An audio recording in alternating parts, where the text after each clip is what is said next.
lecture series of mathematical modeling of manufacturing processes with subject code KME 073. I am Dr. Suman Gotwal, Assistant Professor in Mechanical Engineering Department at Ajay Kumar Garg Engineering College, Ghaziabad. So, in today's lecture, we are going to start about the methods and classification of the mathematical modeling. So, before starting this lecture, we will go through the introduction of the mathematical modeling, which we discussed in the last lecture. So, we started about the mathematical modeling.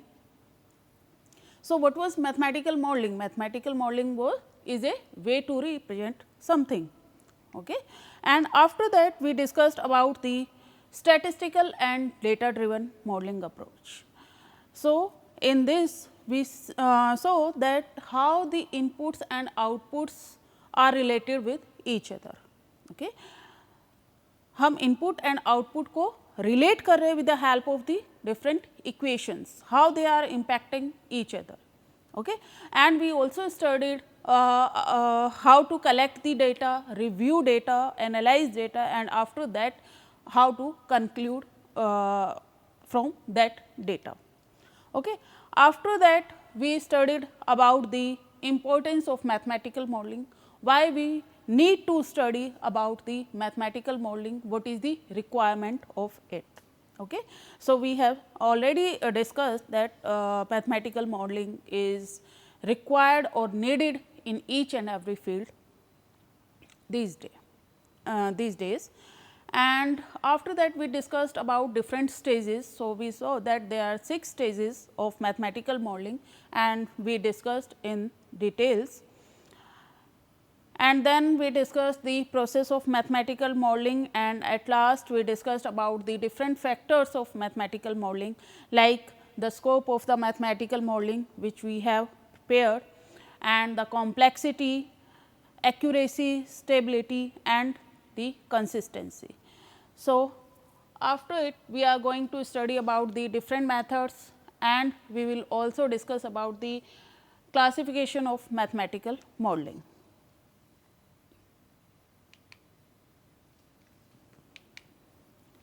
So, these will be the outline of today's lecture. First of all, we are going to discuss about the different applications where we can use the this mathematical modeling approach. Then we will discuss about the different methods, and at last we will classify the mathematical modeling. So, first we come to the application of mathematical modeling. So, I have already told you that we can use the mathematical model in almost every field of engineering and science. Okay? कोई भी field ऐसा नहीं है जहाँ पर कि mathematical modelling use नहीं होगा. ठीक है. कोई भी प्रॉब्लम होगी उसके अंदर वेरिएबल्स होंगे, पैरामीटर्स होंगे, डिफरेंट इश्यूज होंगे जिसको कि हमें रिलेट करना होगा. Okay. We will relate these variables कि कैसे ये एक दूसरे को अफेक्ट कर रहे हैं, कैसे इनसे जो इश्यूज क्रिएट हो रहे हैं उसको मिनिमाइज करना है. So all these parameters will be related in A proper format, and when we are representing something, that is the modeling. Okay. And if we are representing these parameters in a proper format, then the structure that we will obtain is known as the mathematical model. Okay.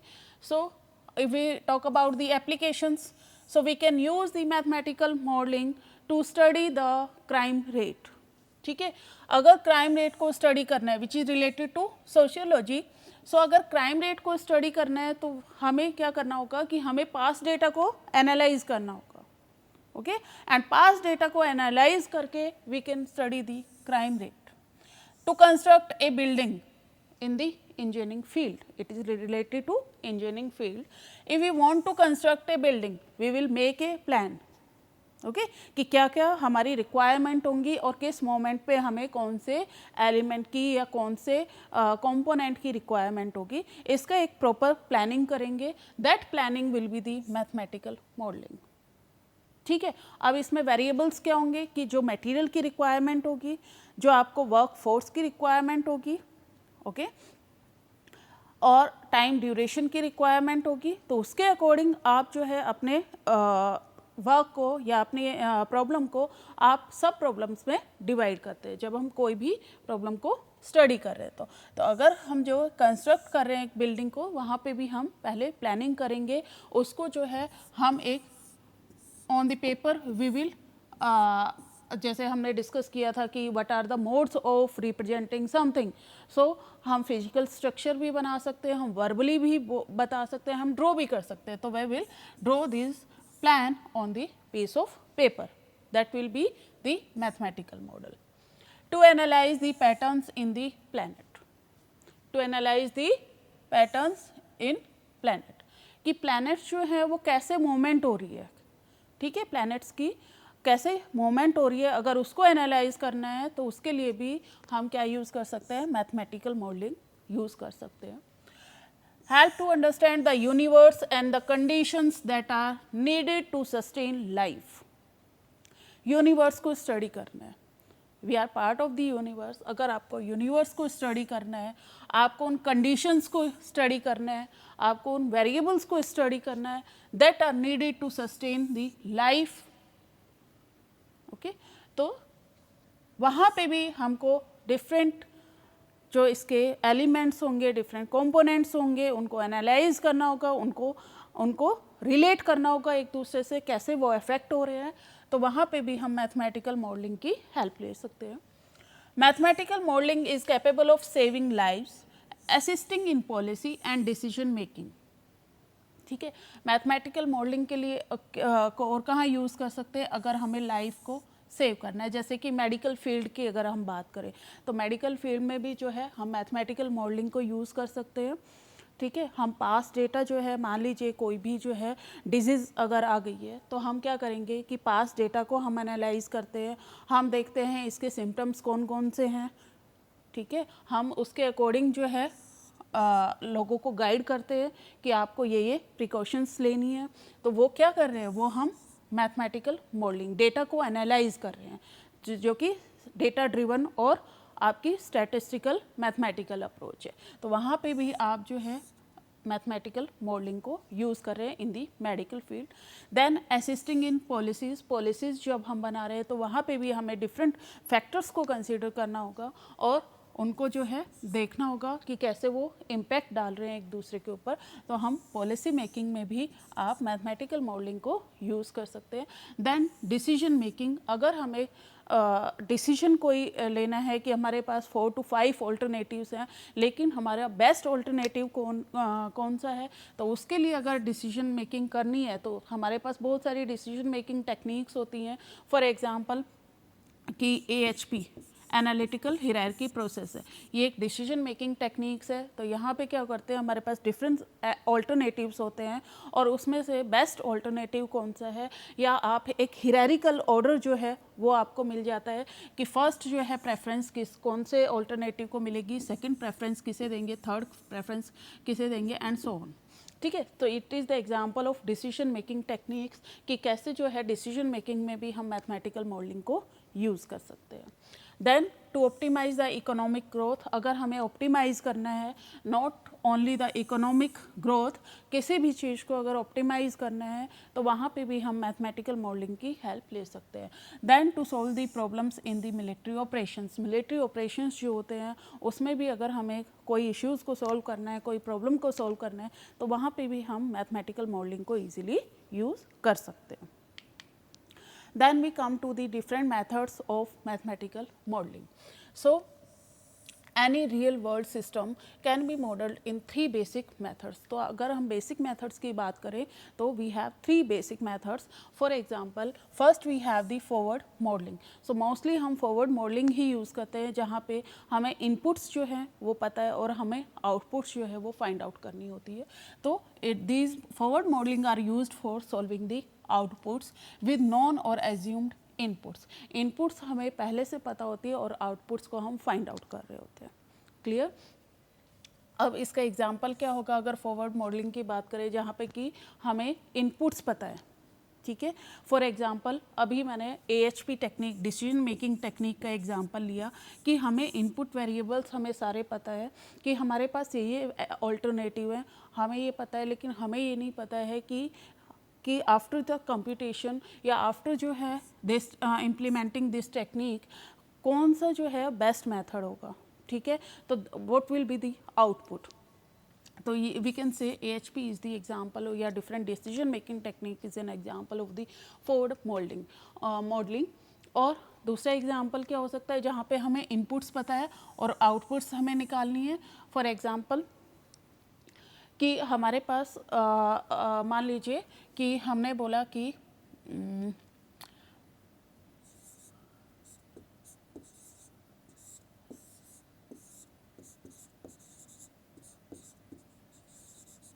ठीक है, जैसे हम mathematical इसमें mathematics में हम लोग problems को solve कर रहे हैं कि 2 बॉयज़ हैं, वो इस काम को जो है 4 डेज़ में कंप्लीट कर रहे हैं और 2 गर्ल्स जो हैं इसको 5 डेज़ में कंप्लीट कर रही हैं। तो अगर ये मिलके काम करते हैं तो हमारे पास आउटपुट क्या होगी। ये सिंपल एग्जांपल है जिसमें कि हमें इनपुट्स पता है कि कितने दिन काम हो रहे हैं, कितने जो है आपका लोग कितने काम कर रहे हैं उसमें, और हमारे पास आउटपुट निकल के क्या आएगी। That is the example of this one. Inverse modelling जब हमें जो है इनपुट्स के लिए हम सॉल्व करते हैं with the non states with outputs with non states and parameters. जब हमें आउटपुट्स पता है लेकिन हमें इनपुट्स जो है वो फाइंड आउट करना होता है। जैसे कि अगर हम एग्जांपल ले लीनियर प्रोग्रामिंग, जो हमारी ऑप्टिमाइजेशन टेक्निक्स होती हैं उसमें मोस्टली हम लोग क्या करते हैं। फॉर एग्जांपल हमारे पास लीनियर प्रोग्रामिंग का अगर एग्जांपल ले तो उसमें हमें हमें मैक्सिमाइज़ करना होता है प्रॉफिट को, या हमें मिनिमाइज़ करना होता है कॉस्ट को। तो हमें पता है कि प्रॉफिट को मैक्सिमाइज़ करना, दिस इज़ आवर आउटपुट, या हमें मिनिमाइज़ करना है कॉस्ट को, this is our output. But हमें जो है प्रॉफिट को मैक्सिमाइज़ करने के लिए हमें कितने कंपोनेंट्स को पर डे प्रोड्यूस करना होगा, कि कितने कंपोनेंट्स जो है A के हम प्रोड्यूस करें, कितने कंपोनेंट्स हम B के प्रोड्यूस करें कि हमें जो है प्रॉफिट जो है वो मैक्सिमम मिले। तो ये क्या हो गया example, that is the example of the inverse modelling. Then third one is the mixed modelling. Mixed modelling क्या है कि जिसमें हम जो है दोनों कि कुछ पार्ट जो है फॉरवर्ड मॉडलिंग को यूज़ करके हम सॉल्व कर रहे हैं, और जो कुछ पार्ट जो है हम लोग इन्वर्स मॉडलिंग को यूज़ करके सॉल्व कर रहे हैं। तो that will be the example of the mixed modelling. Clear. Then we come to the mathematical techniques used in modelling. कुछ और टेक्निक्स भी होती हैं। कौन कौन सी टेक्निक्स हैं। First one is the classical approach. ठीक है, क्लासिकल अप्रोच में क्या आ जाएगा, जैसे कि हमारे पास अगर डिफरेंशियल है, इंटीग्रल है, इंटीग्रो डिफरेंशियल है, या डिफरेंस इक्वेशंस है, तो जहाँ पे भी ये इन्वॉल्व होंगी, इस तरह की इक्वेशन इन्वॉल्व होंगी, जहाँ पे भी हमारे पास डिफरेंशियल इक्वेशंस इन्वॉल्व होंगी, जहाँ पे भी हमारे पास इंटीग्रल इक्वेशन इन्वॉल्व होंगी, या डिफरेंस इक्वेशन इन्वॉल्व होंगी, या इंटीग्रो डिफरेंशियल इक्वेशंस इन्वॉल्व होंगी, तो वो मेथड जो है सारे के सारे किस में आ जाएंगे, क्लासिकल अप्रोच के अंदर। सेकंड हमारे पास आता है स्टोकास्टिक अप्रोच। तो स्टोकास्टिक के अंदर हमारे पास स्टैटिस्टिकल मेथड्स आ जाएंगे, प्रोबेबिलिस्टिक मेथड्स आ जाएंगे, स्टोकास्टिक डिफरेंशियल इक्वेशंस आ जाएंगे। क्लियर। तो स्टैटिस्टिकल में जहाँ पे कि हम डेटा जो है उसको हम सबसे पहले गैदर कर रहे हैं, रिव्यू कर रहे हैं, एनालाइज कर रहे हैं, एंड देन कंक्लूड कर रहे हैं। प्रोबेबिलिस्टिक मेथड्स जहाँ की रैंडमनेस जो है वहाँ पे प्रेजेंट है, प्रोबेबिलिटी जो है जहाँ पे इन्वॉल्व है, तो प्रोबेबिलिस्टिक मॉडल जहाँ पे यूज़ करें, या स्टोकास्टिक डिफरेंशियल इक्वेशंस अगर इन्वॉल्व हैं, तो it will come under the category of the stochastic approaches. Then we have the computer simulation. ठीक है, तो कंप्यूटर सिमुलेशन में क्या होगा, it is mostly used where the analytical methods are cumbersome. Okay, इसका क्या मीनिंग है कि जहाँ पे एनालिटिकल मेथड जो हैं वो डिफ़िकल्ट होते हैं कैरी आउट करने, जहाँ पे एनालिटिकल मेथड्स जो हैं वो बहुत टाइम कंज्यूमिंग हो जाते हैं, कॉम्प्लिकेटेड हो जाते हैं, तो वहाँ हम जो है कंप्यूटर सिमुलेशन यूज़ कर सकते हैं। क्लियर, क्योंकि यहाँ पे जो है हमारा टाइम सेव हो जाएगा। Then we have the operation research. तो ऑपरेशन रिसर्च में जितनी भी आपकी ऑप्टिमाइजेशन टेक्निक्स आ जाएंगी, जैसे लीनियर प्रोग्रामिंग हो गया, या सिंप्लेक्स मेथड्स हम स्टडी करते हैं, ठीक है। तो these are the example of the optimisation techniques. तो या टागुची मेथड हो गया आपका, ठीक है। तो ये एग्जांपल हो गए किसके, ऑपरेशन इसके ऑप्टिमाइजेशन टेक्निक्स के, या फिर कंट्रोल थ्योरी अगर हम यूज़ कर रहे हैं तो ये सब जो है ऑपरेशन रिसर्च के अंडर आ जाएगा। दूसरे मेथड जो हैं, अदर मेथड्स अगर हम बात करें तो फजी लॉजिक है, टोपोलॉजी है, डिफरेंशियल ज्योमेट्री है, एक्सेट्रा। तो ये जो है और मेथड्स हैं जिसको कि हम यूज़ करते हैं टू सॉल्व डिफरेंट प्रॉब्लम्स, ठीक है। तो these are different methods of mathematical modelling. Now we come to the classification of the mathematical modeling. So हम कैसे classify कर सकते हैं mathematical modeling को? First classification is based on the linear and non-linear model. तो अगर जो है linear model की अगर हम बात करें तो linear model क्या होगा कि अगर जितने भी functions involved हैं या जितने भी operators involved हैं किसी भी system के अंदर, अगर वो सारे के सारे linear हैं nature में, then it will be an example of the linear model. Okay, so we can see here, if all the functions and operators in a mathematical model exhibit linearity, the resulting mathematical model is defined as the linear one. Otherwise it will be the non-linear. Okay, it will be non-linear. तो यहाँ पे जो है, यहाँ पे देखते हैं, okay ये हमने एक एग्जाम्पल लिया है लीनियर का, ठीक है। जैसे कि F M Y plus N Z equal to M dot F Y plus N dot F Z. तो यहाँ पे जो है this is an example of the linear model, ठीक है। और लीनियर मॉडल का एक और एग्जाम्पल लिया है जैसे Y N plus one equal to A Y N, it is also a linear model, क्योंकि यहाँ पे जितने भी फंक्शंस इन्वॉल्व हैं, जितने भी ऑपरेटर्स इन्वॉल्व हैं, those are linear in nature, so it will be the example of the linear model. अगर लीनियर मॉडल्स की बात करें तो these are relatively simple, okay ये सिंपल होंगे एनालाइज करने में, कंप्यूटेशन में अगर हम कंपेयर करें नॉन लीनियर के साथ तो it will be the simplest one.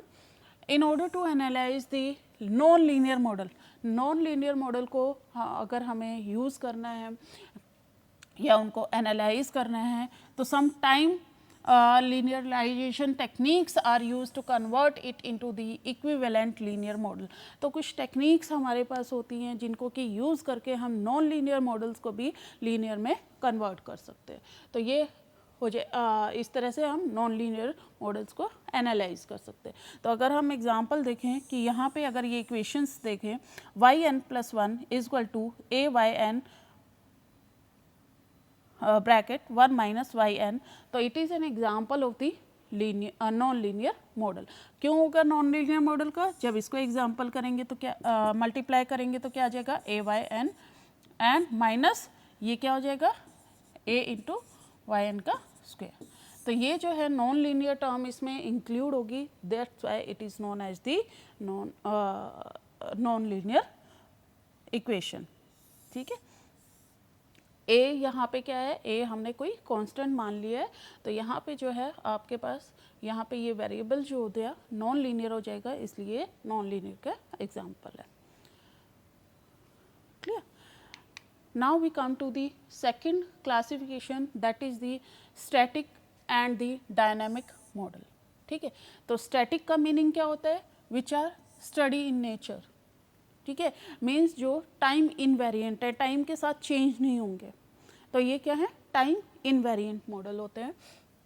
तो स्टैटिक और steady state model calculates the system in equilibrium. ये जो है जो भी कंप्यूटेशन होगी, जो भी कैलकुलेशन होगी, हम हमेशा सिस्टम को इक्विलिब्रियम कंडीशन में ही एनालाइज करेंगे and it is time invariant in nature, means ये जो है टाइम के साथ चेंज नहीं होगा, ठीक है। Then we come to the dynamic model। तो dynamic model accounts for time dependent changes in the state of the system। जैसे जैसे टाइम वेरी करेगा वैसे वैसे हमारे सिस्टम की स्टेट भी चेंज हो जाएगी, means these are time variant in nature, these will depend on the time but these will be steady in nature, ये चेंज नहीं होगा। They are typically represented by difference equation और differential equation, okay तो यहाँ पे जो है या तो डिफरेंशियल इक्वेशन जो है वो इन्वॉल्व होंगी इन मॉडल्स के अंदर, या फिर डिफरेंस इक्वेशन जो है वो इन्वॉल्व होंगी। तो अगर टाइम के साथ चेंज हो रहा मॉडल तो that will be, it means it is dynamic in nature. इसका एग्जाम्पल हम ले सकते हैं x equal to Y is a static model.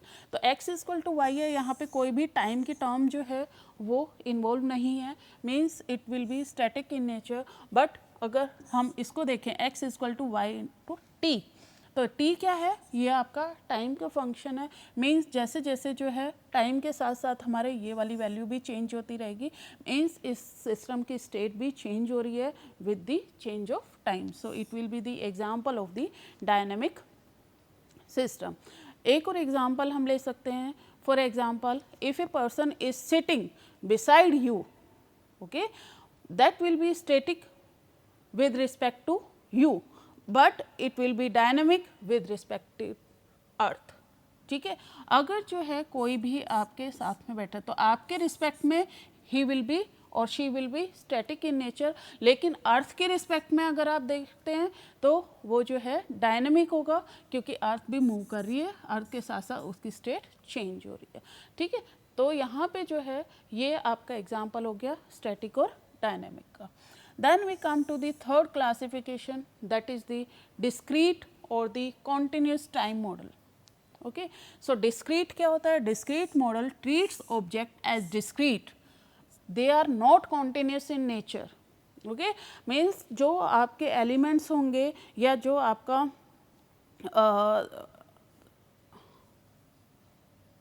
जो आपके एलिमेंट्स होंगे या जो ऑब्जेक्ट्स इन्वॉल्व होंगी सिस्टम के अंदर, वो किसी टाइम इंटरवल के बाद होंगी। ओके, ये आपकी कॉन्टिन्यूस नहीं होंगी नेचर के अंदर। Means discrete model will treat the object as discrete not continuous, such as the particles in a molecular model और the states in a statistical model. Okay, तो it will be the example of the discrete model. So discrete model में क्या हुआ कि यहाँ पे events जो होंगे वो कैटेगराइज होंगे टाइम इंटरवल के अंदर, कॉन्टिन्यूस नहीं होंगे। ओके, इवेंट्स होंगे लेकिन कुछ टाइम गैप के बाद। तो these will be, we can say these will be countable in nature, हम इनको काउंट कर सकते हैं because these are not continuous. एक टाइम फ्रेम के बाद और एक टाइम इंटरवल के बाद इवेंट्स जो हैं वो हो रहे हैं, तो इसलिए जो डिस्क्रीट टाइम मॉडल्स होंगे वो क्या होंगे, काउंटेबल होंगे। Like it is an example of the discrete model, y n plus 1 is equal to a y n, a is any constant। तो यहाँ पे जो है ये जो है आपका किसका डिस्क्रीट जो है मॉडल का एग्जाम्पल हो गया। अब second one is the continuous time model. Okay, continuous time model क्या हो जाएगा, continuous time model deals for continuous, ये कॉन्टिन्यूसली होते रहेंगे। ओके, जैसे कि अगर हम ये इक्वेशन देखें dx by D T equal to X, ठीक है, तो कॉन्टिन्यूसली जो है वो चेंज होता रहेगा क्योंकि ये टाइम डिपेंडेंट है। तो this will be the continuous in nature.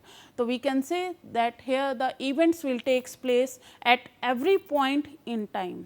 Okay, तो this will be the example of the continuous model. और we can say the example इसका ले सकते हैं जैसे time between the birth and death.